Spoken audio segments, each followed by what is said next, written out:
Hey everybody, and welcome back to Around the Horrorsphere, a weekly horror news show here on Morbidly Beautiful's YouTube channel. I'm your host, Nightmare Maven, and let's jump right into it. So as we start off every show, every week, we're gonna go through the anniversaries, birthdays, death days we will be celebrating and honoring this week in horror. First up, on the 14th, back in 2003, we unfortunately lost Robert Stack, who is responsible for terrifying many a young child such as myself, and probably creating some horror fans when he hosted the show Unsolved Mysteries. Then on the 16th, we're celebrating Megan Fox's birthday. Well, she's probably more well known for her roles in the Transformers movies. She did appear in genre flick Jennifer's Body as the titular character. Also on the 16th, it is David Boreanaz's birthday. He is most well known for his roles in the TV show Bones, but even earlier than that, he starred as Angel in the Buffy the Vampire Slayer series and in the Angel series. Then on the 17th, the late great Bill Paxton would have been celebrating his birthday. He has been in many a movie, but some of his most well-known works include Terminator, Aliens, Twister, and Near Dark. Then on the 19th, back in 1997, the sequel to Jurassic Park, titled The Lost World, premiered. It was directed by Steven Spielberg and starred Richard Attenborough, Jeff Goldblum, and Julianne Moore. Finally, on the 20th, Mr. Timothy Olyphant is celebrating his birthday. While he's had roles in many different genres, he is no stranger to the horror genre as well. Currently, he is on the Netflix original series Santa Clarita Diet, but he's also been in genre flicks such as A Perfect Getaway, Scream 2, and The Crazies. That's it for the horrorversaries we're celebrating and honoring this week, so let's move on to the headlines. All right, so the first headline is actually gonna be multiple headlines. As I was scouring the internet for horror news for this week's show, I noticed there was so much horror TV news that it could have just taken up this whole episode.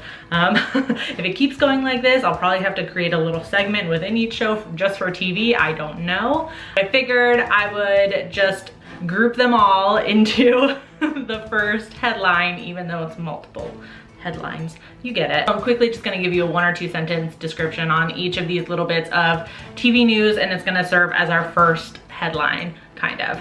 Right, so if you've been watching Around the Horrorsphere for the past couple episodes, you probably were following along with the Tremors TV series that was supposed to be premiering on Sci-Fi.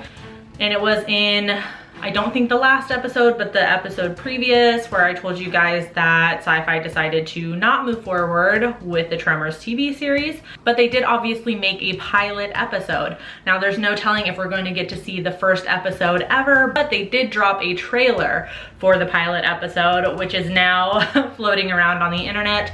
So I'll leave a link to that trailer below if you want to check it out and see what could have been on the Sci-Fi channel. Also, we have some good news as the CW decided to continue on with iZombie, so it's been renewed for a next season. And we have Fox, who are just, you know, slicing and dicing more TV shows than Jason has teenagers, and they've axed Lucifer and The Exorcist. Brad Dourif, in an interview with Den of Geek, hinted at a possible Child's Play TV series, saying, "I haven't spoken to Don Mancini. My daughter, who starred in Cult of Chucky, is very close to him. They speak almost every day. She assures me that the TV series, at least, is something that there's a lot of interest in.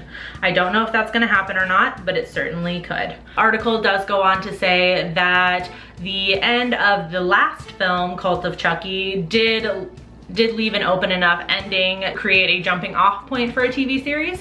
Again, just as Mr. Dourif says, there's no telling if that's gonna actually happen or not, but it's definitely a possibility. All right, so next headline. It seems like childhood games are now becoming the next big trend in horror. First we had Blumhouse's somewhat successful Truth or Dare. Now we have a new television series from Hulu that will be coming out, which will be based on the game Light as a Feather, Stiff as a Board. The show is gonna be based on a story by Zoe Arson. I hope I said that right. And will follow 5 teenage girls who deal with the supernatural fallout stemming from an innocent game of light as a feather, stiff as a board.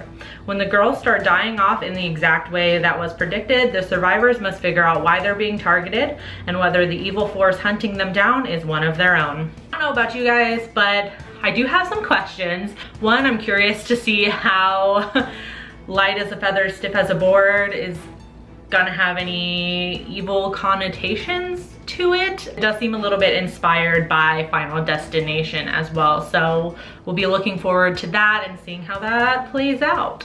All right, next headline is just a small bit of Halloween news. As I know, a lot of you guys are super excited for the upcoming Halloween sequel.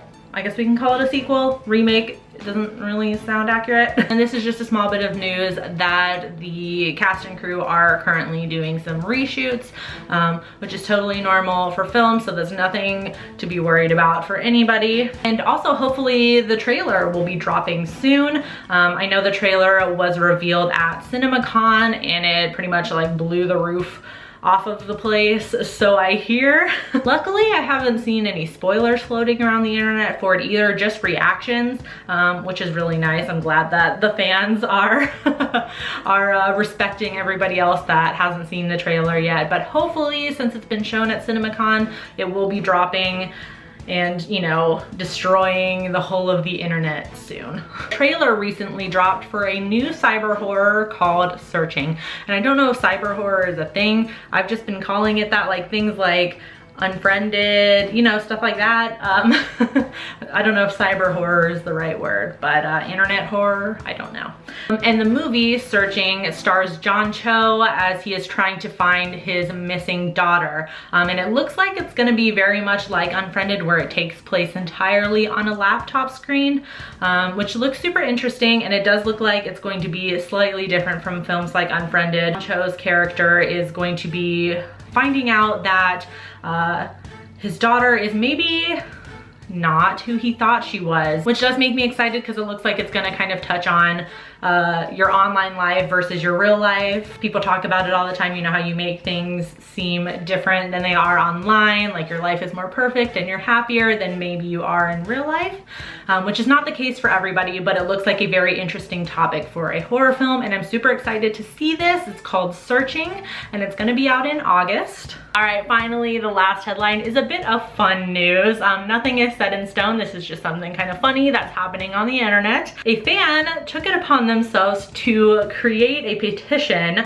on change.org, which I will link in the description box, for Bill Moseley to star as the next Freddy Krueger in in an upcoming Nightmare on Elm Street remake.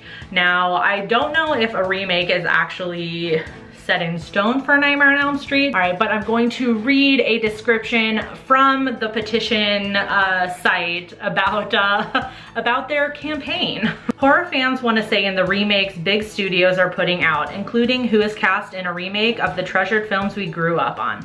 This includes the rumored remake, attempt number 2, of A Nightmare on Elm Street. We are a collective of social media users on Twitter that have weighed in on the casting of the new Fred Krueger, and we feel that only Bill Moseley can portray this character to our expectations. To Warner Brothers and New Line Cinema, if your viewers mean anything to you, may we suggest listening to our devoted community?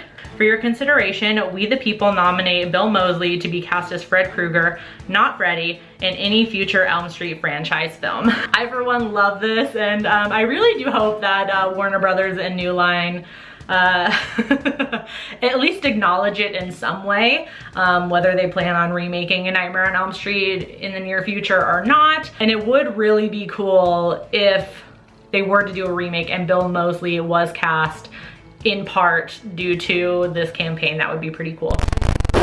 Other than that, that's all the headlines I have for you this week. Let me know about anything I missed in the comment section down below, and also let me know what you think about the headlines I talked about in this video.